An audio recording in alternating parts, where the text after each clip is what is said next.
हे दोस्तों, welcome to study IAS. और आज की डेट है 13 दिसंबर। आज हम लोग इंडियन एक्सप्रेस के एक्सप्लेन्ड पेज को डिस्कस करने वाले हैं। दो इम्पॉर्टेंट आर्टिकल हैं, इन्हीं को पढ़ेंगे, आराम से पढ़ेंगे, हर एक बात को यहाँ पे समझते हुए चलेंगे। देखिए, आज की वीडियो में मैंने आप लोगों के लिए नोट्स प्रोवाइड किए हैं, जिस हिसाब से आपका यहाँ पे आप कह सकते हैं रिस्पॉन्स रहेगा, मैं उसी तरीके से आगे भी आप लोग को ये चीज़ें लेके आऊँगा। लेकिन अगर खराब रिस्पॉन्स देंगे आप तो ये चीज़ें नहीं आएंगी। ओके, चलिए अब बढ़ते हैं वीडियो में और डिस्कस करते हैं कि आखिर ये क्या चीज़ कहता है और इससे क्या मतलब है। सभी आर्टिकल के हम लोग बेसिस पे चलते हुए बहुत आराम आराम से मैं वीडियो को आगे लेके जाऊंगा। लेकिन उससे पहले बता दूं, 15 दिसंबर से आप लोग के लिए लक्ष्य बैच चालू हो जाएगा। ओके, और आर्म बैच 22 दिसंबर से चालू हो जाएगा। अभी खरीदेंगे बहुत अच्छा डिस्काउंट आप लोग को मिल रहा है। 0% की EMI भी अवेलेबल है, टेस्ट सीरीज अवेलेबल है बहुत अच्छे डिस्काउंट प्राइसेस पे। हमारा कोड यूज़ करके आप लोग को 10% का और डिस्काउंट मिल जाएगा। साथ ही IRMS के लिए भी जो क्लासेस हैं, नए बैच स्टार्ट हो जाएंगे 18 दिसंबर से। अनअकैडमी अल्ट्रा कॉम्बैक्ट दोस्तों होगा आपका 18 दिसंबर को सुबह 11 बजे। हमारा कोड यूज़ करके आप लोग एनरोल कर सकते हैं। फ्री इंटरव्यू गाइडेंस प्रोग्राम भी आप लोग के लिए अवेलेबल है, इसका फ़ायदा भी आप लोग ज़रूर उठाइएगा। अब देखिए दोस्तों, सबसे पहली बात आती है यहाँ पे FPS सिंड्रोम के बारे में। FPS सिंड्रोम क्या है? स्टीफ पर्सन सिंड्रोम। देखिए दोस्तों, बता दूं कि ये न्यूज़ में कैसे आया। न्यूज़ दोस्तों ये आता है कि पॉप स्टार सेलिना डियोन जो है दोस्तों, उनके बारे में, और उन्होंने यहाँ पे लास्ट वीक को ये बात बताई कि उन्हें यहाँ पे आप कह सकते हैं SPS है और इसका इलाज वो 1 हफ्ते से कर रही हैं। बता दूं कि जो FPS दोस्तों सिंड्रोम है, ये 1 मिलियन में एक इंसान को होता है। बहुत रेयर न्यूरोलॉजिकल कंडीशन है, ओके, जो कि ट्रिगर होती है।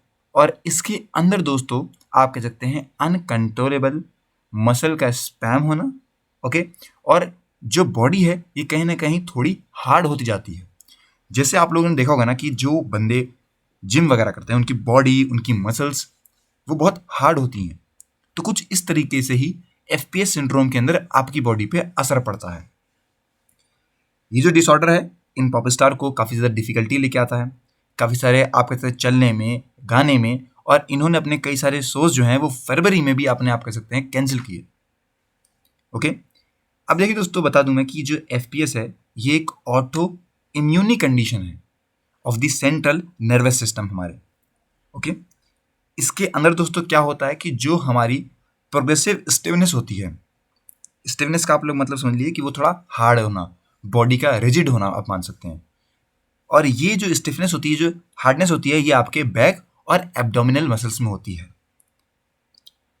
मतलब कि जो आपके यहाँ पे बैक होगी और आपके यहाँ पे जो बाइसेप्स वाली जगह हो गई, इनमें बहुत ज़्यादा हार्डनेस आ जाती है।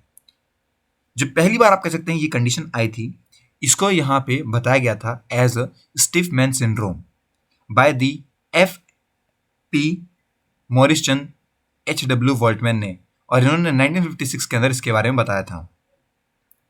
देखिए दोस्तों, अभी FPS के पीछे क्या है, मतलब चीज़ें क्यों होता है ये, इसके बारे में पता नहीं है। लेकिन काफ़ी सारी ऐसी रिपोर्ट्स हैं, उन्होंने बताया है कि ये ट्रिगर कब होता है, जब काफ़ी ज़्यादा लाउड नॉइस हो, आप कह सकते हैं कहीं ना कहीं टच हो, इमोशनल डिस्ट्रेस हो आपका, ओके, तो इन चीज़ों की वजह से हो सकता है ये। जो FPS है ये अफेक्ट करता है बॉडी के पॉस्चर को, सीवियर बैक पेन लेके आता है, और आप कह सकते हैं जो मसल्स हैं इनको बहुत ज़्यादा हार्ड कर देता है। हमारी जो आर्म्स हो गई, हमारे लेग्स हो गए, इनको भी। पर ये जो सिंड्रोम है दोस्तों, मैं बता दूं कि इसके अंदर आप कहते हैं जब ये व्यक्ति को होता है तो उसके पास बहुत बड़ी ग्रेटर सेंसिटिविटी आ जाती है नॉइस, टच, और यहाँ पे आप कह सकते हैं इमोशनल डिस्ट्रेस को लेके।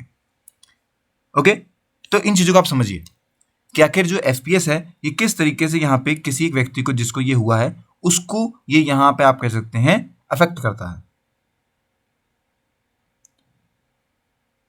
ओके, डॉक्टर मोहन करके हैं साहब, उन्होंने बताया कि जो FPS है काफ़ी रेयर डिजीज है और ये हेट्रोजीनस मेस्टिफिकेशन के साथ आती है। इसका डायग्नोसिस जो है दोस्तों वो डिले हो जाता है by an average of 6 years. एक बार इसके जो सिम्टम आने लगे ना, उसके 6 साल बाद के बाद तो आपको पता चलता है कि आपको ये प्रॉब्लम हुई है। उसके बाद फिर आप इसका 6 साल बाद इलाज करवाते हैं, जो कि बहुत लेट हो चुका है ऑलरेडी। करेंटली दोस्तों इस टाइम पे इसका कोई क्योर नहीं है। इस कंडीशन का फोकस किया जाता है कि कैसे मैनेजमेंट किया जा सकता है सिम्टम्स को और जो पेन होता है उसको।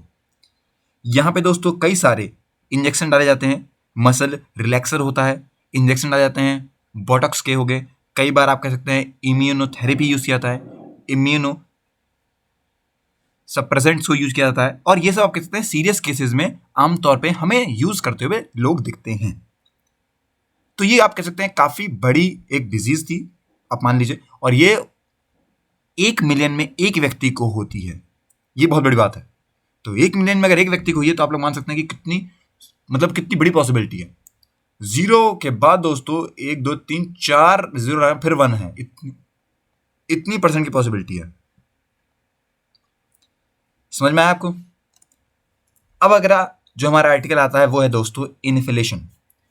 मैं बता दूं कि 2022 का जो साल रहा, इसमें हमारा इन्फ्लेशन जो रेट है दोस्तों, ये 6% से ज्यादा रहा है। कब तक? नवंबर से पहले। अभी जब हमें नवंबर का डेटा मिलता है, जब हमें नवंबर का डेटा प्रोवाइड किया जाता है, उससे पता लगता है कि नवंबर के महीने में जो इन्फ्लेशन रेट था दोस्तों, वो 6% से नीचे रहा। That is good news. Retail inflation for नवंबर दोस्तों ये रहा 5.88%। एक और बात, जो इन्फ्लेशन रेट है दोस्तों वो काफी शार्पली रहा था, आप कह सकते हैं पिछले 2 महीने में। 7.41 रहा था आपका सितंबर में, और अक्टूबर में 6.77%। और अब सीधा वो पहुंच गया कहां? नीचे। अगर इसी स्पीड जाएगा तो हमें आगे चीजें कम महंगी देखने को मिल सकती हैं। इसका मतलब ये होता है दोस्तों, अगर इन्फ्लेशन इतना आया है तो ये मान लीजिए आप लोग कि जो प्राइस का जो लेवल है, जनरल प्राइस लेवल जो है, वो लास्ट ईयर के हिसाब से इस ईयर में 5.88% बढ़ा है। तो ये है रेट का मतलब। इससे सिग्निफिकेंस क्या है, इंपॉर्टेंस क्या है इसकी? देखिए, नवंबर पहला महीना आता है 2022 के पूरे साल के अंदर, जहां पे जो रिटेल इन्फ्लेशन है ये 6% के मार्क से नीचे रहा। जो 6% का मार्क है दोस्तों, ये काफी क्रूशियल है, क्योंकि आप कह सकते हैं हमारे जो आरबीआई का कंफर्ट जोन है उसका हाईएस्ट लेवल आपका 6% है। तो अगर 6% से ऊपर जाता है तो हमारी आरबीआई कंफर्टेबल नहीं है इसको लेके। बाय द लॉ दोस्तों, जो आरबीआई है, ओके, हमारी इंडिया की सेंट्रल बैंक, इसको रिक्वायर है कि ये इन्फ्लेशन को मेंटेन करता है एट अ 4% लेवल। ओके, एक और बात, इसका मतलब कि हमारा जो रिटेल इन्फ्लेशन है ये 2 से 6% के बीच में रहना चाहिए, इससे ज्यादा नहीं जाना चाहिए। पर दोस्तों थ्रू आउट दी 2022 हमारा इन्फ्लेशन 6% से ज्यादा ही था। तो आप देख सकते हैं पूरे 2022 में हमारी आरबीआई कंफर्टेबल थी नहीं कभी। जो डेटा हमारे पास पता लगता है दोस्तों, उससे अगर आप लोग देखेंगे यहाँ, तो आप लोग को देखने को मिलेगा यहाँ पे शार्प डिक्लाइन आया है। इस तरीके से शार्प डिक्लाइन जा रहे हैं। ओके, और लास्ट ईयर कंपैरिजन में आप देख सकते हैं कि नवंबर में 4.91 था और अब इतना आया है सिर्फ। तो बहुत कम आप कह सकते हैं यहाँ पे इंक्रीमेंट देखने को मिला है। अगर हम बात करें ज्योग्राफिकल डिस्ट्रीब्यूशन ऑफ इन्फ्लेशन के बारे में, तो आप लोगों को देखने को मिलेगा कि सबसे जो चीजें आप कह सकते हैं कम इन्फ्लेशन हुआ है वो आपके दिल्ली में, हिमाचल प्रदेश और आपके छत्तीसगढ़ में हुआ है। और ज्यादा कहां पे हुआ है? तेलंगाना, आंध्र प्रदेश और हरियाणा जैसी जगहों पे।